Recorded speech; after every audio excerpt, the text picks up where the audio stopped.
Hey sports fans, Coach Nick here, and welcome to BBallBreakdown. You have 1 week left to order these shorts from P3 with our logo on them. They have special moisture panels to keep your hands dry, and you will shoot better. Now let's talk about something that's bothered me for a long time, the Heat defense on the pick and roll, where they have the big men hedge high or try and trap the ball handler almost the entire time. I was always amazed at how Coach Spoelstra could keep 5 pros running that hard and sprinting that with that much energy throughout an entire game, but it's pretty clear to me that the rest of the league has adjusted as their defensive rating has gone down year over year, and now that they don't have LeBron James to balance the other side of the ball, they're going to have a real struggle trying to stop teams that are good when they run the pick and roll and get those big men out of position. And this is one game, but it happens every game. Let's pick it up in the first quarter. A Wall-Gortat screen and roll. The Heat want to go under the screen, which is fine since Wall isn't a great shooter, but why have Bosh step over that far? James Ennis feels the need to overhelp on the roll man, and Wall is the best at skipping passes to the corner. There is no hope to affect this easy corner 3. Chris Bosh is one of the faster big men in the league, but if you let Wall use the screen and try to step up to him, he's blowing right by you. I'm sure the Heat love for Wall to shoot this shot. By having Bosh step out like this, it leaves Gortat inside position for the rebound if it misses. Here's a good example of the butterfly effect when you hedge too high.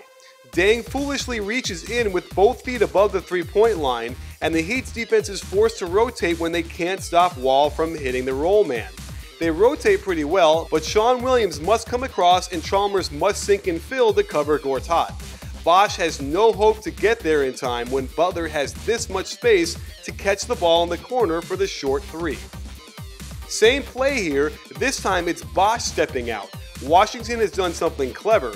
They cut Humphries up through the lane, Gortat has his pick of easy plays to make, and ends up with free throws. Watch Bosh hedge and Cole try and trap Wall. There is no way he can be effective, especially when the 6'4" Wall jumps in the air over him.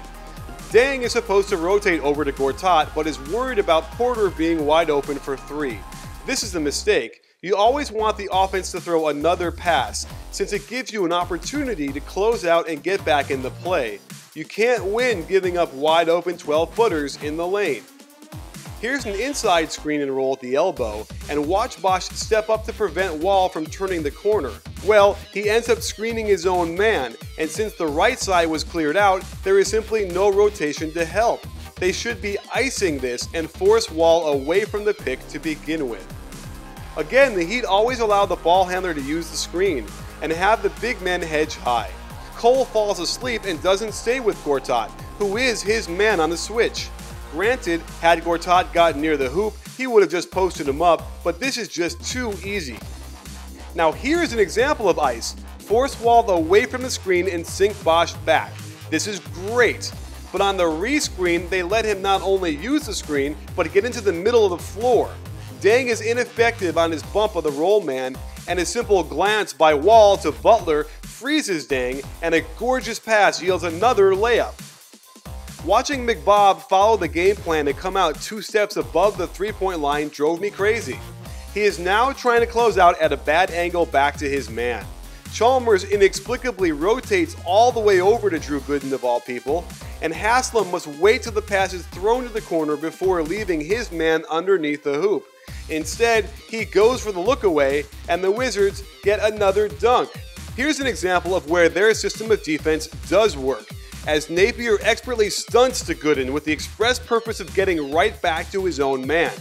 However, watch McBob again get above the three-point line instead of sinking back to contain, and old man Miller does a number on Bosh for the layup.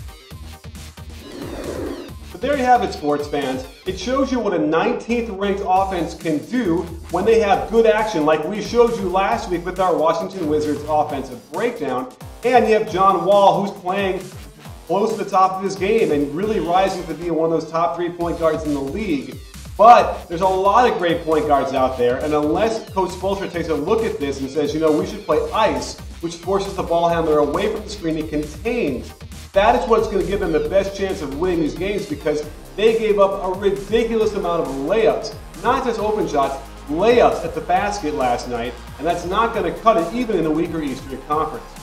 Well, thanks for joining us. Lots more coming up, sports fans. And don't forget to order those shorts from Point 3. They're a limited time, only a week left. And also don't forget, at BBallBreakdown, we're not a channel, we're a conversation. You in?